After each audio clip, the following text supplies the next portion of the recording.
here. Welcome back. You're watching Market Pulse. We're in conversation with Chetan Majithia, Head of Equities at Crystal Research, who now joins in right now. Chetan, thanks for joining us on this leg of the show. It's been an interesting market that we have been in over the last couple of weeks or so. But in this kind of a market, are there any stocks that probably one can actually look from? Because Crystal has actually comes up with this independent research, which is more from a company and a mid-cap point of view. So are there any stocks that Crystal is actually looking at right now, which basically look attractive from a valuation point of view? See, we have a coverage of around 120 companies basically in a mid-cap space. Out of those companies, I'll be talking about 5 companies today. One is Somany Ceramics, where we have a fair value of 68 rupees for the company. I'll be also talking about Dhanseri Petchem, where we have a fair value of around 243 rupees for the company, where the current market price of the stock is 110 odd levels. The next company I'll be talking about will be a JBF, where we have a fair value of 194. Omkar Specialty, we have a fair value of 110 rupees for the stock, and for the MARG we have a fair value of 267 rupees.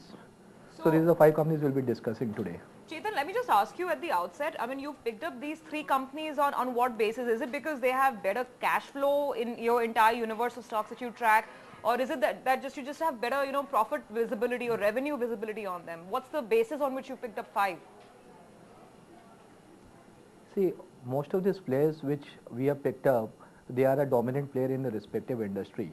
For example, Dhanseri will be the largest petchem player in the entire industry in India, as well as will be one of the top 10 players globally once its capacity comes on stream. Similarly, JBF is expanding its capacity. They are going to a backward integration, which will benefit the company a lot going forward.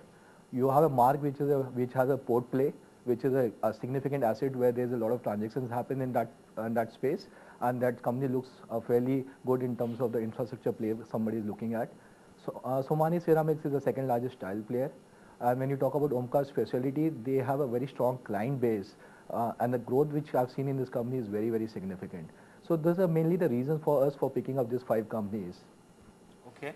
Then I'm going to pick up one of these stocks that are actually in focus today. Has been Omkar Specialty Chemicals. You're seeing a fair value of nearly 110. Take us as to what are the parameters and why you see this stock actually being more or less on your attractive list right now? See, Omkar actually came out with an IPO last year, where they have raised close to around 80 crore rupees from the market. The company is actually expanding its capacity fourfold, from around 750 MTPA to around 3,650 MTPA. It manufactures specialty chemicals and pharmaceutical intermediates. And if you look at the client list of this company, they are in the pharma segment. They have all the topmost clients, right from Dr. Reddy's to Cipla to Ranbaxy. They features on the client list.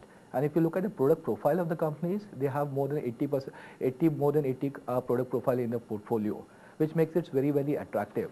Coupled with that, if you look at the finances of the company has been growing very, very handsomely over the last couple of years.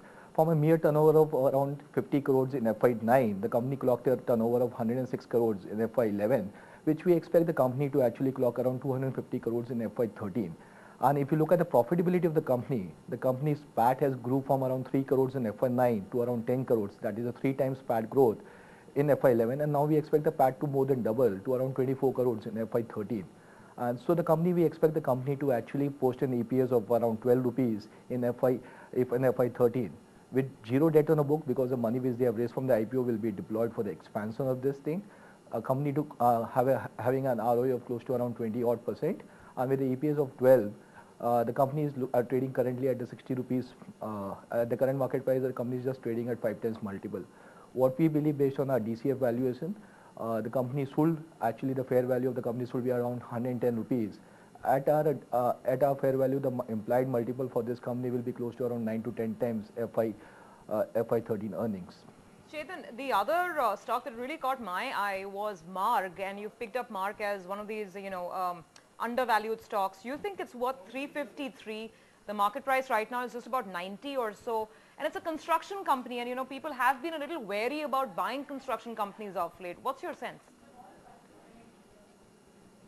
See, for the MARG, we have a fair value of 267 rupees.